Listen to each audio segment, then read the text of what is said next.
Welcome, everyone, to Touching Base. I'm your host, Eric Arnold. On today's show, I'm joined by my friends Andrew Naw, Joe Olson, and Andy Enck. How are we doing, guys? How are you now? Doing good, thanks. We like to get together once a week, enjoy a beverage. And this week, let's see, we all got our beers with us. So let me quick ask before we get into our sports topics. What are we drinking this week? I'm going with the truth from our friends at Flying Dog. Can you handle it? You can't handle the truth. I've never seen. I got a nice tall summer shandy here. And I have the penultimate and ultimate Landshark can from my 684 can collection that I started with this summer. So next week I will have something different to drink. Yeah, between that and soup are the only two things I think I've had you, on this podcast. And guess what I'm going with? Is it Molly's? Yeah, still doing it. Hitting that blood orange blonde. Just can't seem to get enough of it. I need to call out my boys at Mully though, and see if I can't get them to send some more over. Being one of the best brews in our local area. Mully's, if you're listening, I'm out. I need more. Also some of those tarts that you had were absolutely outstanding. So send some of those down our way as well. So I'll make sure to send just that clip to them. But if we're going to watch the rest of the show, we're actually going to talk about the NIL stuff, the name, image, and likeness that's happening in NCAA. Federal rule came out and said that players can now start getting paid for their name, image, and likeness usage. What are your guys' initial thoughts of what's happening so far? Anything that brings back NCAA football is okay in my book. Scheduled for next year. I've already got my reserve order in, son. Yeah. I think it's kind of interesting to see that we're already seeing schools and players that you may not have ever thought of before kind of come out of the woodwork, and now they have deals out there that they're on Cameo, they're selling shirts, they're having their own trademarks, and it's like, wow, I never thought that from this guy or that school. Andy, I think you were the first one to send us the first deal that we saw kind of when all this got started. Do you remember? Can you tell us a little bit about that? Yeah, good old Masterpiece still at it. Hersey Miller signed a nice $2 million deal with, I forget the name of the web something, $2 million. He's going to Tennessee State. Again, it's a school you don't necessarily think of when it comes to notoriety or fame. And he's got a $2 million just sitting there waiting for him to spend it, apparently. Yeah, apparently that deal was set up a long time ago. Now, what I don't know about that deal, because when I initially saw it, and it said like East Tennessee State or wherever the heck he's playing basketball, signs $2 million contract. That absolutely blew my mind, because I was like, if that's going to be like kind of like the standard, the initial push, and everyone else is going to be essentially above or below that, that absolutely blew my mind. But going into that deal, there also might be some works kind of with music and stuff like that, because he's a celebrity's kid. He already has some deals already in the music industry. So I think there might be some more in cahoots with that than just basketball. But we've seen some other deals out there. Do you guys have some of the favorite deals you've seen, Joe? I know we were talking t-shirts earlier. We were talking about the University of Miami. Have you guys seen some stuff that you like? Well, I'll just mention my boy from Wisconsin, Graham Mertz, the quarterback. Like the very first day that it became a law, like 6 days ago, he comes out with his own trademarked Graham Mertz logo, and now like he didn't have that just sitting there waiting, just waiting for that law to go through and click.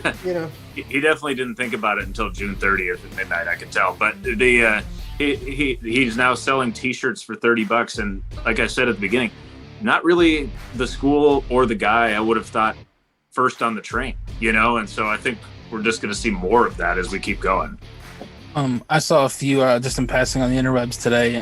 Some linemen at different schools making partnerships with some local barbecue restaurants, which is match made in heaven, right? Yeah, I've never wanted to be a college athlete more. Yeah, they're speaking my language on that, both football and barbecue. Yeah, right. You've got 4 years of eligibility left, if I remember correctly. I'm not very eligible for much anything these days, friend. You could send your stats in. You were part of that group. It was like 10 years ago. It was like you, me, Joe, a couple other guys. We were talking about creating our own combine to see if we like our combined attributes like would be like good enough to make the NFL. We were going to take the Wonderlic and stuff. Third string Yeah, I think that was when I was telling you I was going to race Vince Wilfork. yeah, that's right. That's. I'd love to see. I'd still like to see that race. But the deal that I like is Barstool Sports has signed a couple of athletes, and I think with their notoriety, their viral ability on the internet, that's going to really push some of these athletes that wouldn't normally get a deal like this made and get them some exposure, and then in turn have more people come into Barstool Sports or similar, websites or similar entities to really get some exposure. Well, we're seeing a lot of these. Like, there's so many different creative deals that are being made. Obviously NCAA football is going to be a part of this deal. Players are going to get some money there.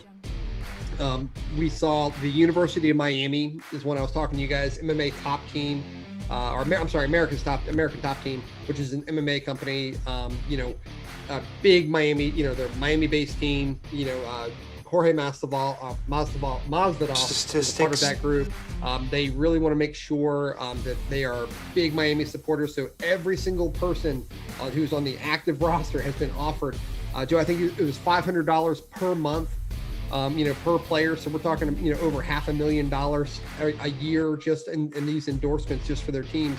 And to me, that sounds like it's just going to be the tip of the iceberg. Because while, American Top Team is a large company and kind of well-known through the MMA community, it's not the same as some of these larger companies that are associated with athletics. But barbecue companies, I think we're going to start seeing some big deals coming out.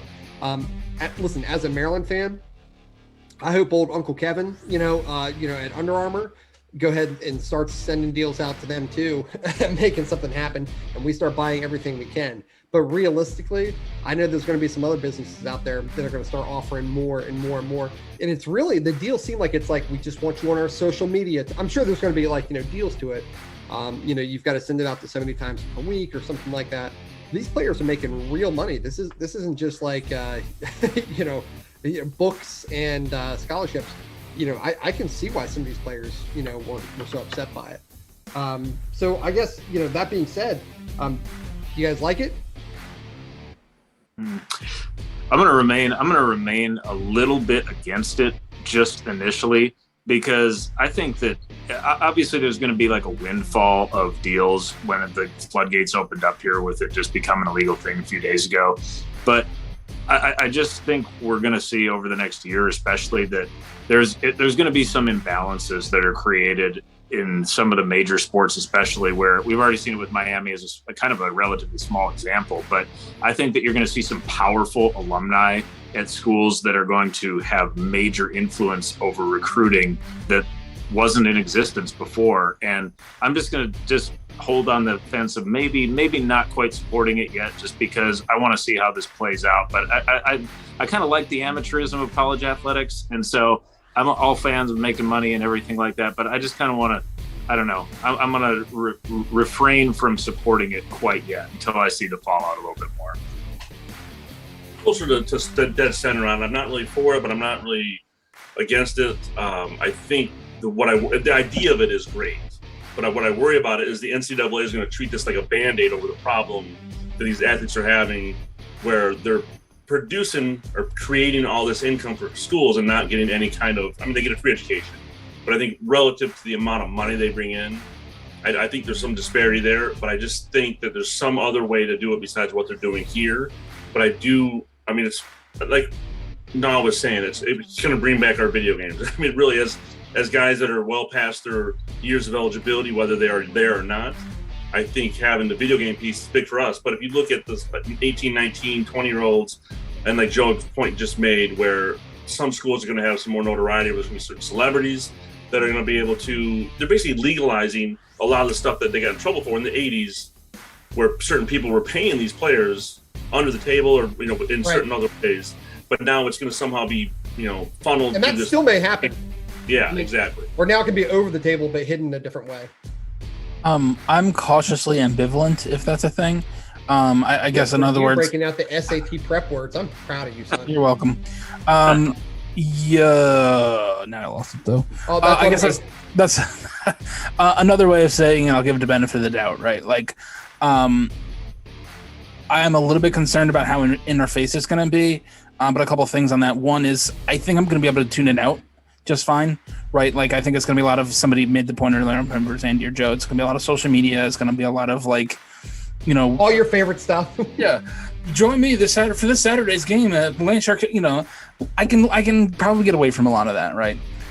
Secondly, as like an example of another similar but still pretty different case was the NHL this year, in a lot of cases, to make up a little bit of lost revenue, is they took sponsors for helmets in a lot of cases. So like the Capitals had like Capital One, their helmets had Capital One logo on it, and everybody is, wants to clutch pearls and swear off hockey. The first thing they see is, you didn't notice it, No, right? So I think like soccer's been doing it for years. Or even like some of the international hockey leagues are saying like their jerseys are just covered in advertisements, right? Like I think I'm going to give it a chance. I think it's going to be just fine, but I could also see some odd cases where it's a little bit nuts. I'm with you guys.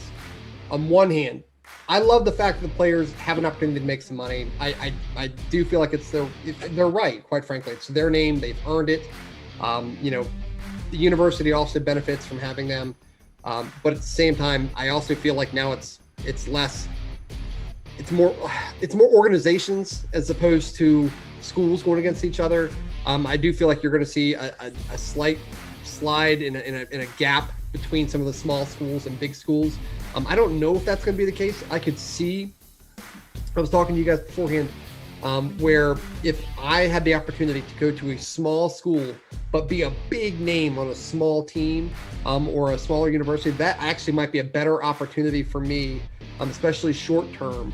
Or if I'm debating about, going straight to the pros and taking that risk and not getting an education, maybe I can actually go to a smaller school, make some extra money, from the name and likeness, and still get my education. It kind of takes some of that risk out of it. I don't mind those things, but there's still, it's America's top team at Miami right now. But like I said, if Alabama or Clemson and I'm thinking, football or a Duke, and they all of a sudden start getting all these alumni dedicating all these money, is it just going to create that much more of a gap between teams? I think that's a real possibility. And I don't like that. I like the teams being kind of even as possible. Now, that being said, it might create some really good bad guys. Like I could see a school coming out of nowhere. I mean, Oregon, who I don't really, I don't dislike Oregon for whatever reason, but I could see myself starting hating those Ducks, like if they start becoming, kind of more like the Yankees of college, football. If there's a college that understands marketing, it's Oregon. They understand that game, and I think given this other channel to go through, it's not to say it's unfair advantage, but they're going to be able to navigate those waters more than most. Well, they have a top 10, 15 advertiser in their backyard too. In Nike. Yeah. I mean, these guys right here. I mean, I told you I want Uncle Kevin to come out and start paying his players as much as he can. Uncle Kevin's building New Baltimore, so he might be busy for a little while. Yeah, he's got some issues. All right, so that being said, I guess we're kind of waiting to see what's going to happen. For me personally, I'm going to say, if I had to make a decision, I'm going to say that I don't like it. And maybe that's just the old man in me of saying, like, I don't know what it is. I'm not used to it. It's not what I grew up with. But I think I will learn to figure it out. I think once we kind of get everything, balanced throughout here. Get off my metaphorical lawn. Get off my metaphorical lawn. Start yelling at my. It's so unusual that I'm like the last one to be old man yells at cloud. So thank you for that, Eric. I appreciate it. You're well. Hey, for you, pal. Thank you. That being said, there's also universities that are kind of leaning into this. There's been a couple schools that have come out and said, okay, this is what the new, rules are now. So instead of kind of leaning away and saying, this is your individual, likeness, you do whatever you want with it.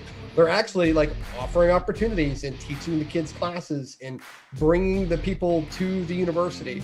Now, part of me says initially, that's really just an excuse to still have their finger, on the button so they can still control, what's going on. But also part of me says that's probably not a bad idea. What do you guys think about universities helping these players? Are they helping, or are they just trying to keep their finger on the button? I think that creates a problem because some of the universities have more well-known people available than others. So, I mean, take U of M has Tom Brady. So is that the players' fault? But they run companies and organizations that could offer those services to those kids. 100% chance. Absolutely. I mean, originally, and I think in the pre-show, I talked about, well, it's a different pool that they're drawing from. But now that we make that connection to alumni who go and create other companies and other ways of, means and happening, I still think it's going to be the same problem as the scholarships. As Alabama has enough players that they're going to be able to draw more players because their alumni can offer so much more than East Tennessee State or wherever Hercy Miller's going. Right. Hey, but you know what though? Here's the problem that I see with universities having their finger on anything that they're doing in this NIL business is that if the players are getting pushed in a certain direction, right? Now it's not just business anymore, right? And I feel like they might miss out. Not only would the kids miss out on some opportunities they might have to make money, but it's going to I don't like the idea of the university influencing. If they are entitled to make money, then they should be able to make money however they want to make money, right? So if they make it that the university doesn't like, are they going to get some backlash from the college for that? Are they going to get pushed? Yeah, like, if you don't follow our rule, could they make some rule saying like, we have these required seminars that you have to come attend and listen to our speakers, but if that breaks some contract that you already have, with some other group. Just a future note for anybody that attends those seminars: don't drink the Kool-Aid. Yeah, yeah, right. Don't take the one of them have to, And I mean, another thing that Joe brings up a good point is then you bring in the whole gambit and whatever Pandora's box of censorship. These schools could essentially be censoring these kids to not be attached to something the school doesn't. It may be allowed in the NIL rules, but the school then may have their own little subset of rules. Do players come out later and sue the school saying that they were censored? That's what I was just kind of thinking about is what kind of like First Amendment rights there are. And interestingly enough, there was just a case where this came 18, out. Right? Yeah, well, yeah, there's just a case where this came out where there was some cheerleader who got all pissy about getting cut from the cheerleading team and went off and said a bunch of stuff on her, whatever the kids, Snap Talk or whatever the kids do these days. Oh, you know what? You just took back the old man status. Thank you. You're welcome. And the school got all kind of, I don't know if they suspended her or whatever, and like she went to flipping Supreme Court, and they're like, "No, fam, like it wasn't on school property, it wasn't school resources, it wasn't school time. She can say what she wants to say." So that's interesting. I think that's an interesting edge for your non-state universities, right? Like your Notre Dame's the easy one, but that's the quickest one that's coming. But like your non-state schools that are private institutions and can kind of do a little bit more. Yeah.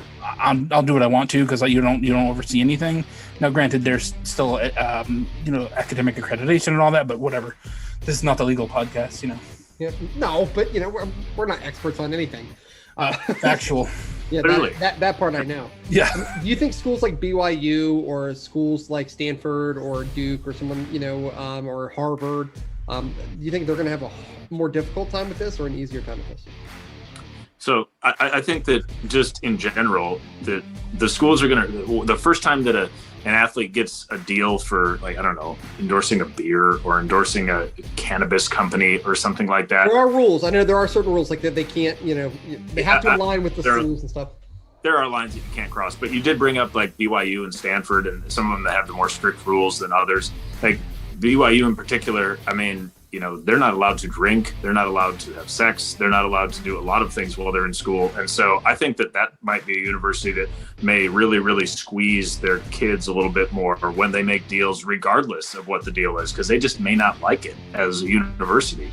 And so I think that it's not going to be universally applied, no matter how you spread it, right? Each university is going to have a bit more of an appetite for what they're willing to put up with, There's going to be some schools that take advantage of this to the next level and maybe advance their program. Schools that we might consider, I don't know, like if we're saying like 5-star famous, all your big tier ones, your Ohio State, Notre Dame, Alabama, all kind of like your tier ones, the ones that we all drafted a couple podcasts ago.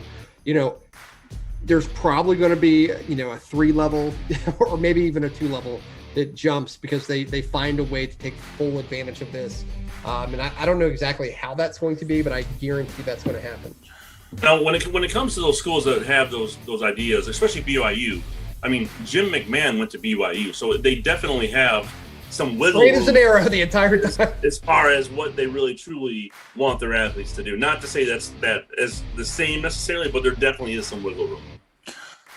I think there's an element there's going to be an element of the rich getting richer, right? Because if you're Under Armour or if you're Nike or you're, I don't know, whomever it is, why wouldn't you just park your trailer and all your marketing vehicles right outside Tuscaloosa, or like Ann Arbor or Columbus, right?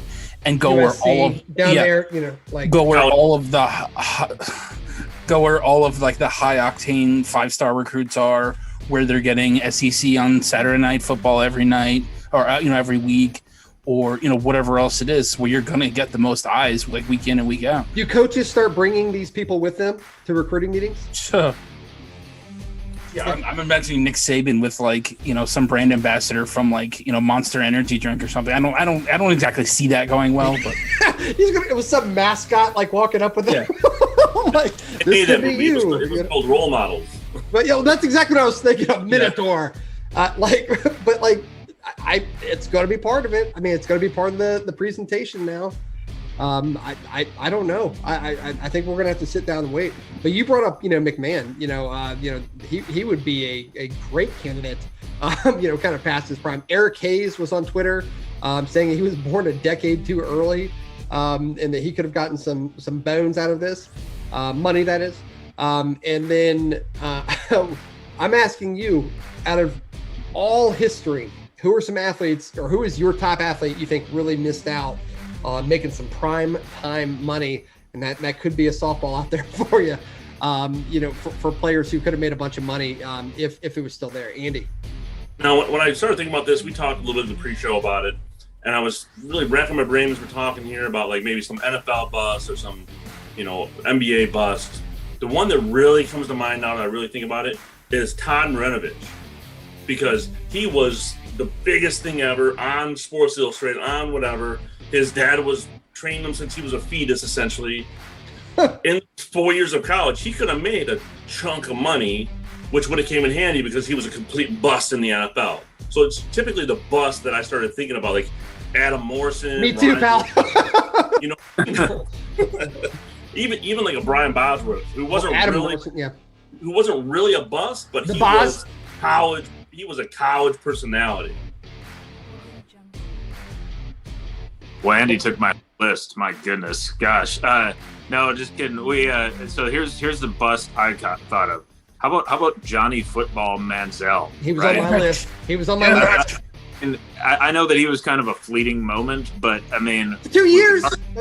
But it was. Yeah, I mean, it was 2 years, but I mean, everybody, including us, were talking about Johnny Football every single weekend. And nobody would have imagined he was going to be such a bust in the NFL. But wow, he could have made some bones while he was at A&M. Damn it. All right, I'm not as smart as I thought I was. Yes. So another one kind of off the hip that maybe this is regional because it was when I was growing up in New York, but was Drew Stanton talked about universally as the second coming of Christ himself in both football and baseball? Yes. You mean Drew Henson? Yeah. So that's something that I thought of Michigan guy, right? Yeah, Michigan State. I thought Drew Henson went to Michigan. He went to Brighton High School, and he was absolutely talked about as the next coming of Christ. Christ was talked about the next coming of Drew Henson. Is that how much? Well, and just ask Tom Brady. Yeah. He was in the Yankee system, so I was concerned about how maybe this was just regionalized. But then I remember he had a cup of coffee with the Cowboys and everything. But I think that's probably another one that just in terms of name notoriety before he even played a down of professional anything or an inning in professional anything that was a pretty much not a household name, but in a sports home he was pretty much a household name.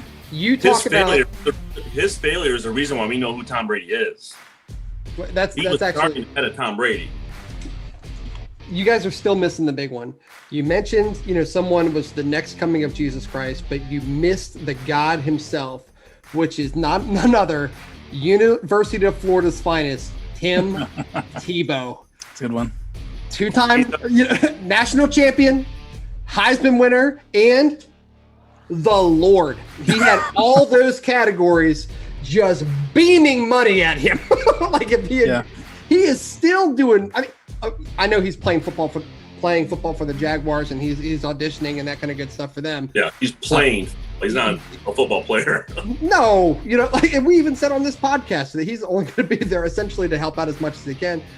But really, could you imagine how much he could have gotten paid to give a speech, when he was still going to college, or, go to some, local car dealership in Gainesville or wherever the heck he wanted to go and make some money, and he could donate whatever he does with his money. I don't care. But that guy, I think, missed out on more money. NCAA football was still out back then. That sucker would have made I think he was on the cover. He was. That guy was my number one top pick would be Tim Tebow. Tell me I'm wrong. He was on our list too. We just wanted to save that one for you. Oh, thanks, guys. All of the Billy Grahams and all the evangelicals having their sermons or I lost it. You got it. No, you had it. I'm staying with another quick one. Being a Michigan guy, Denard Robinson could have been another one that could have really cashed in on a lot of, because he wasn't really expected to do much in the NFL, but in the college for those 2 years he was talked about every single week. Local star Akil Carr. You guys might know him better as the Crime Stopper. Was the guy that I had on my list as well. Now, he went overseas and played. He didn't really do anything. I think he ended up going to Providence and played for a little bit there. I think he was a 4-star athlete. He was about 5'5", and he was called the Crime Stopper because he played in Baltimore, and crime numbers would drop on his game days because everyone was there to watch him play. And that's a guy I thought could have made a ton of money. And like I said, he actually made a ton of money going overseas because he was kind of a spectacle. He could dunk. He had great handles, wore the big saggy shorts, that kind of thing. But he was another, would have been like a pro athlete. What about are there female athletes or anyone else that you thought might stand out? They could have made a difference. I know we kind of all essentially hit the big ones, baseball, football, basketball were kind of those, top tier guys.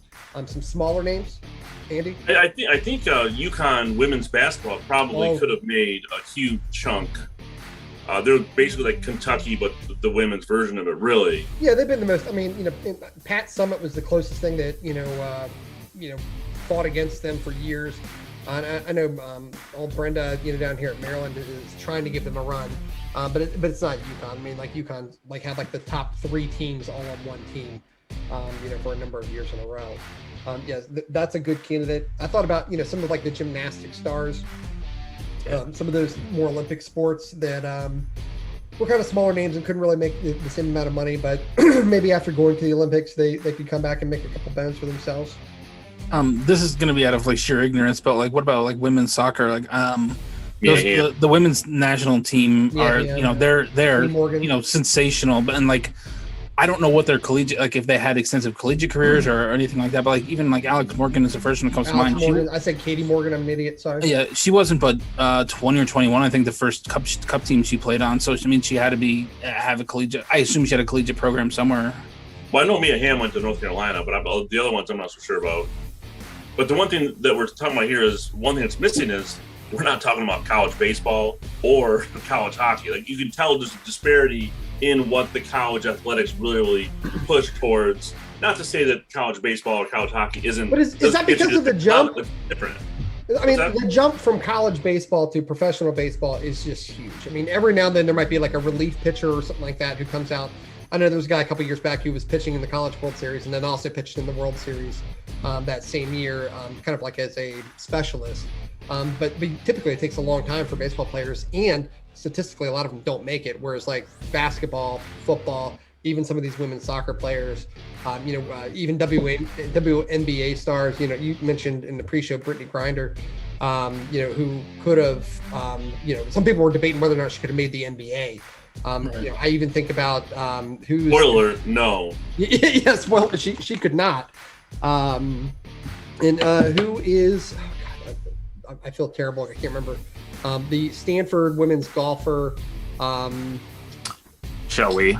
Michelle Wee. Thank you. I was going to say. I was going to go with Tigress Woods. Yeah, yeah, no. Michelle Wee. Because I remember when she came out. She was 16 years old and had beaten all the national champions or something like that when she was 16, before she went to, and then also she was smart enough to get in Stanford. So I thought she would have been a great opportunity. I'll just jump in on like college hockey. And Joe can probably back me up a little bit, coming from that Wisconsin and like that area. Minnesota. Yeah, a Duluth. lot. Yeah. Far fewer hockey players go from college to the NHL. A lot of them will leave college early and go either to the AHL or maybe even like high Canadian juniors, like the OHL, like Erie Otters or something like that, where they're going to get some pub in the juniors. The fact you pulled one name out of that, you could be making that up right now. And But Erie Otters, Connor McDavid played at the Erie Otters. Oh yeah, sure. Yeah, Anyway. he did. Couldn't tell you.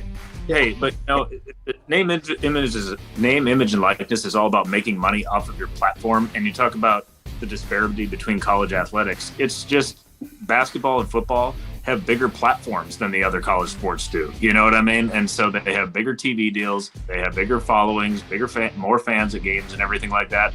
And the athletes now can use that platform to make money. It's the same way that athletes make money in all other sports too. Is it more likely for athletes to stay in school because now they have an opportunity to make money?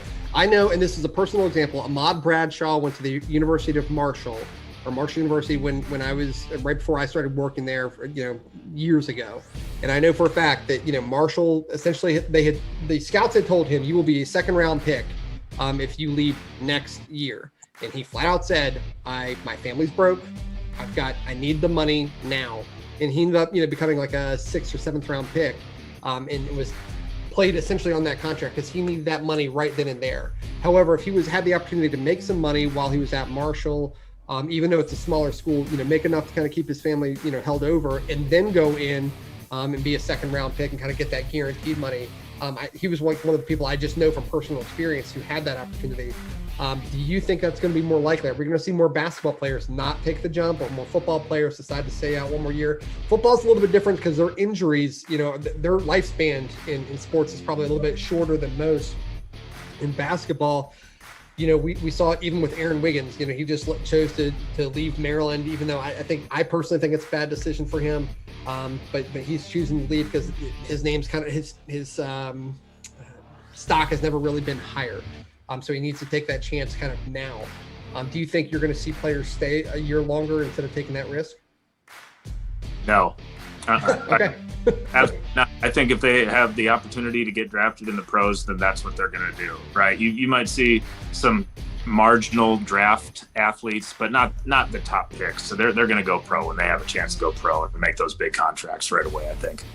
I agree with Joe. I think that like the top 10 to 15% are going to do what they're going to do. But it's those other guys. That's who I'm talking about, yeah. Like Hunter Dickinson, who already removed himself from the NBA draft. He would stay another year. But I don't think, like we talked about pre-show, like LeBron James isn't going to go to Duke because he can make, another $1 million when he's going to sign a $100 million deal with Nike before he even plays, a minute of basketball outside of high school. I think it's just those outside the top 10 to 50%, it would affect, I think. The NFL rookie pay scale is probably going to dictate a little bit more. It's very contextual, though. I agree that the guys that are surefire first-round picks, as underclassmen, as redshirt sophomores, as juniors, whatever, they're gone. Right? There's no point because you said right. the injuries. Right. As they should be. I mean, yeah. Go. The Ahmad Bradshaw case, right? Like, do I go out? Now, granted, he may have been given some bad advice, whatever. Is it the guaranteed $2 million over the next 4 years if I go in the 6th round or whatever, or I play another year, get my $600 a month from whomever it is, whatever MMA club, and then next year I can go out as a second round pick and I'm looking at a $8 million guarantee contract with a 7-digit signing bonus. Maybe I'll hang around for another year. Like, I think it's very contextual. I think we gotta wait and see, because we gotta find out how much these guys are going to be getting paid, and how much it really does affect them, because the difference between $500 a month for Miami, and that's kind of for everybody. There's obviously going to be some players, who are going to make some more, and that they might just have base pay, signing with this company. But the star players signed with, I don't know, or Rock Nation or one of these other companies, that they can make even more money, or maybe people start giving out these music deals or something like that, for these players to produce something on social media. I don't know. I think we don't really know yet, but I don't think it's going to change. This is the way it is.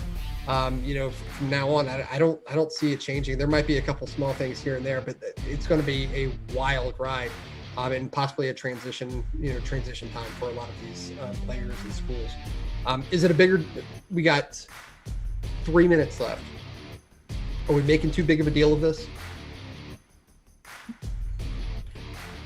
Isn't that why we hit record? Yeah.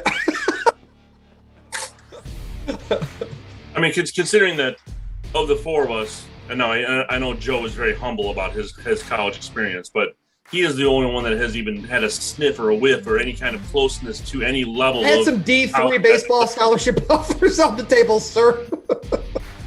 Well, you didn't take them, though, I guess. Yeah, no. They let me into college. Yeah, But yeah. in any case, That was good enough. Yeah. a lot of the people aren't even going to understand what these kids are going through, let alone go through it and make those decisions. It's just, yes, we're making too big a deal of it, but that's what we're supposed to do because we're living vicariously through these kids that are way more talented than we are.